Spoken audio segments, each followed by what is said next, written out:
Yo, bro. Hey! Bro!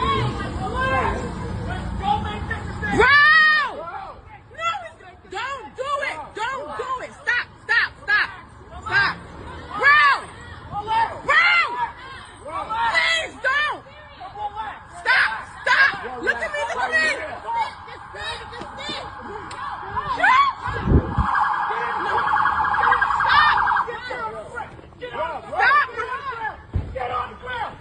Please. Oh my God. All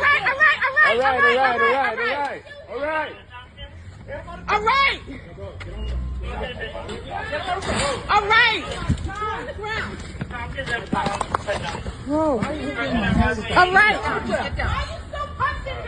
Relax. No, he's good now. Relax. He's good now. Yeah. Please stop. Why you hit me with that gun? Turn over. Nah, why you hit me with that gun? You trying to take off with me. I ain't trying to do shit. Get off. Why you hit me with?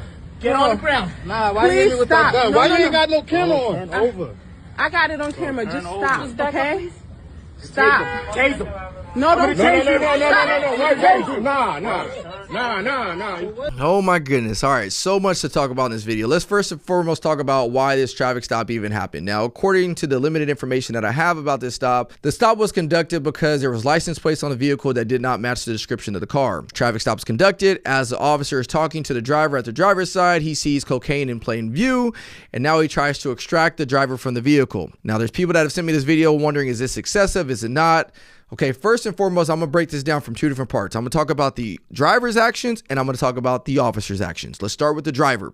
The driver is not complying with the officer's instruction. Let me tell you, if an officer is pointing a gun in my face, I am not moving at all, and I'm going to wait to hear what his next instructions are. Why? Because I don't want to play with my life like that. I'm not going to be moving around and doing all this other stuff if an officer is clearly pointing a gun in my face telling me to get out of the car. As you watch the video, the driver is not doing that. He is literally like, trying to turn away from the officer, trying to reach and all this other stuff. And so what ends up happening now is it makes the officer go into panic mode. So let's talk about the officer's actions now.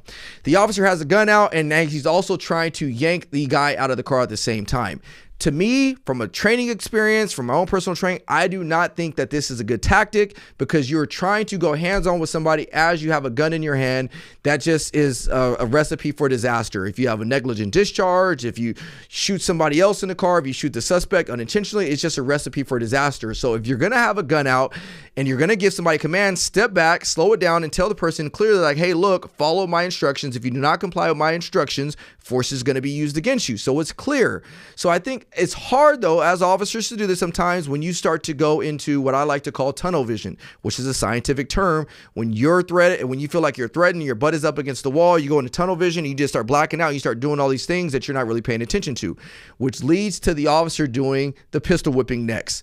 Is this a good tactic? No, I don't necessarily think a pistol whip is a good tactic, simply because I don't believe he should have been in that spot in the first place. We don't train pistol whipping. Is a pistol whip something that you could do if you feel like your life is on the line, you have nothing else to do but utilize a pistol whip? Then so be it. But was this a scenario for that? I don't believe so.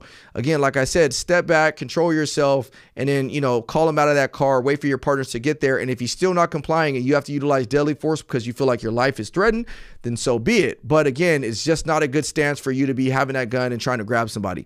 The next part of this is that once they extract him from the vehicle, again, sometimes as officers, we can go into the tunnel vision, we can black out, and we can start doing all these things that we shouldn't be doing. When your two partners arrive on scene, this is where you have to try to snap out of it, control your breathing, step away, and allow your partners to come in and handle the scenario. He's still going back, trying to grab him by the belt, and he's actually doing the opposite. As they're trying to control him, he's pulling it. So again, slowing yourself down with your breathing, removing yourself, and allowing your partners to take over once they come in. I think that's what should have happened. So is this excessive in nature? Well, it's going to be determined by an investigation. Like I said, at the end, we have to go to the root cause of the scenario. The root cause is that the driver was not complying. We can clearly see it. He was not complying, and there's no dispute about that. What it's going to come down to is, was the officer's tactical response to overcome the resistance appropriate?